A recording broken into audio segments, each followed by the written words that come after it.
Orang yang sering salat maka dia akan diberi petunjuk oleh Allah Subhanahu wa taala. Makanya Allah mengatakan inna sholata tanha 'anil fahsya'i wal munkar. Orang meskipun dia melakukan kemungkaran tapi kalau dia salat, ya, kalau dia salat dia sesuatu akan berhenti. Yang penting dia salat. Salatnya benar. Ya karena akan bertentangan ya, bertentangan. Saya kenal seorang dulu pokoknya dia maksiat lah apalah. Kalau saya kontak sama dia cuma ingat jangan lupa salat. Saya mau bilang dia enggak boleh begini, enggak boleh begitu. Sulit ya. Sulit. Ya. Saya bilang yang penting kamu jangan tinggalkan salat. Kalau kamu tidak tinggalkan salat, orang kalau tidak tinggal salat, dia akan kembali suatu saat. Ya. Karena salatnya akan menjadi cahaya bagi dia. Cahayanya redup tapi lama-lama kuat, kalau sudah kuat dia akan tinggalkan itu semua. Ya. Bagaimana tidak tiap 5 kali dia harus connecting dengan Rabbul Alamin. Dia ingat Allah Subhanahu wa taala. Meskipun dia salat cepat-cepat. Meskipun cepat-cepat. Tapi ada kawan cerita dia dulu ya suka entertain misalnya urusan bisnis, nanti nyogok sana nyogok sini, terkadang dia bawa orang ke tempat diskotik bahkan tempat perzinahan ya, tapi waktu salat dia salat.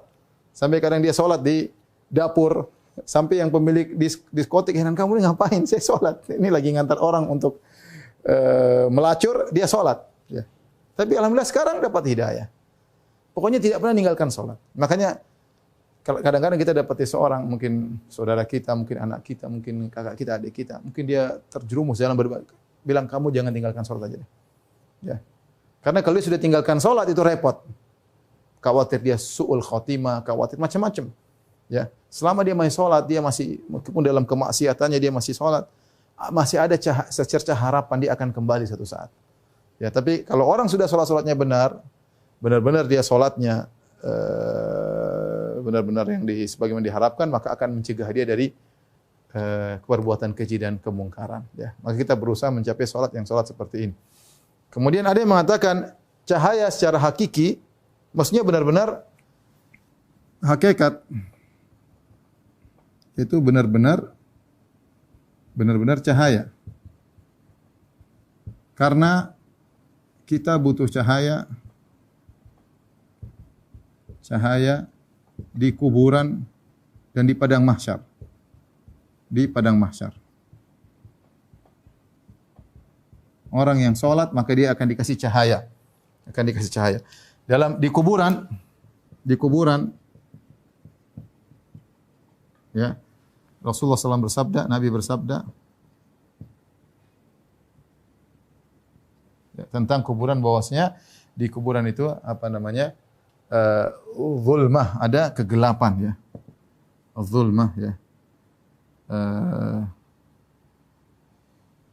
Ada kegelapan. Ya.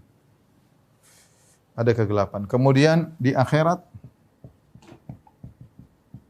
Nabi SAW mengatakan ada zulmah. Sama artinya kegelapan juga. Ya. Oleh karenanya kita butuh cahaya di kuburan maupun dalam kegelapan. Di antara sebagian ulama mengatakan ya, kondisi manusia di kuburan, belum kita bicara azab kubur, bicara dia sendirian dalam kubur, gelap itu sudah siksaan tersendiri. Bagaimana Allah mentakdirkan mayat ketika dikubur, lantas kemudian keluarganya, teman-temannya meninggalkan kuburannya, Allah membuat dia bisa mendengar derap langkah kaki yang meninggalkan kuburannya tersebut. Kita aja kalau kita dikubur dalam tanah, kita masih hidup, kita mungkin enggak dengar ya, karena jarak mungkin jauh kemudian. Tapi mayat yang dalam kuburan, Allah buat dia dengar.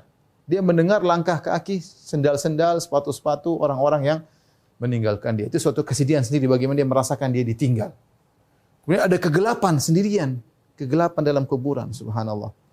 Ya. Ini suatu penderitaan tersendiri. Belum kalau kita bicara dia diadab dalam adab kubur. Wong kesendirian saja suatu perkara yang tidak enak. Siapa yang suka dengan kesendirian?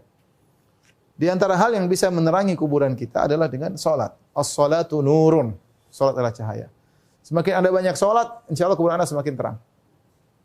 Kita butuh cahaya. Ya.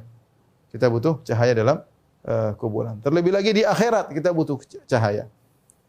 Ketika kita akan melewati sirat, kalau enggak ada cahaya, terjungkal ke dalam neraka jahanam. Sirat adalah diletakkan ala matni jahanam, di atas neraka jahanam. Dan kegelapan dan api neraka hitam disebutkan dalam hadis. Hitam. Sehingga gelap. Kalau kita disuruh jalan enggak tahu apa yang terlihat, kita bakalan jatuh. Ya. Maka orang-orang berdoa pada hari tersebut minta cahaya mereka disempurnakan. Rabbana atmim lana nurana waghfir lana. Mereka berkata, ya Rabb kami, sempurnakanlah cahaya kami, ampunilah kami. Mereka tahu dosa-dosa mereka yang buat cahaya mereka redup. Mereka berdoa kepada Allah minta diberikan cahaya. Di antara hal yang memudahkan seorang dapat cahaya yang banyak adalah dengan salat. Was-salatu nurun. Salat adalah cahaya. Dan dalam hadis kata Nabi sallallahu alaihi wasallam, "Basyiril masya'ina bidzulam ilal masajid bin nurit tami yaumal qiyamah." Berilah kabar gembira kepada orang-orang yang berjalan dalam kegelapan menuju masjid. Beri kabar gembira kepada mereka orang yang berjalan menuju masjid dalam kegelapan, yaitu salat Isya, salat subuh. Bin nurit tami yaumal qiyamah. Mereka akan mendapatkan cahaya yang sempurna pada hari kiamat kelak. Ya. Makanya orang tidak salat tidak ada cahaya baginya. Kata Nabi sallallahu alaihi wasallam, "Wa man lam yuhafiz 'alaiha." Siapa yang tidak menjaga salat 5 waktu, falaisa lahu nurun, tidak ada cahaya baginya. Wala najatun, tidak ada keselamatan baginya. Wala burhan, tidak ada bukti iman baginya.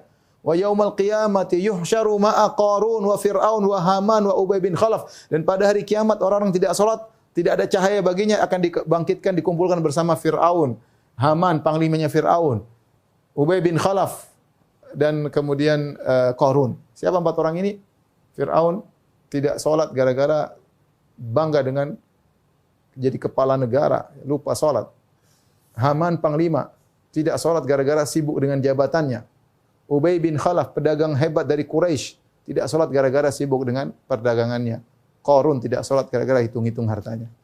Siapa yang tidak salat gara-gara sibuk berdagang? Seperti Ubay bin Khalaf. Siapa yang tidak salat gara-gara hitung-hitung duitnya, tiap hari cek duit lari, nanya saham diperhatikan terus, lupa salat? Seperti Qarun.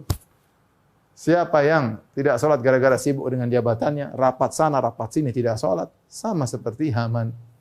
Siapa yang lupa diri karena dia posisi paling atas, sama seperti Fir'aun. Waliyadzubillah. Jadi, as-salatu nurun. Itu di antara makna yang dijelaskan oleh para ulama.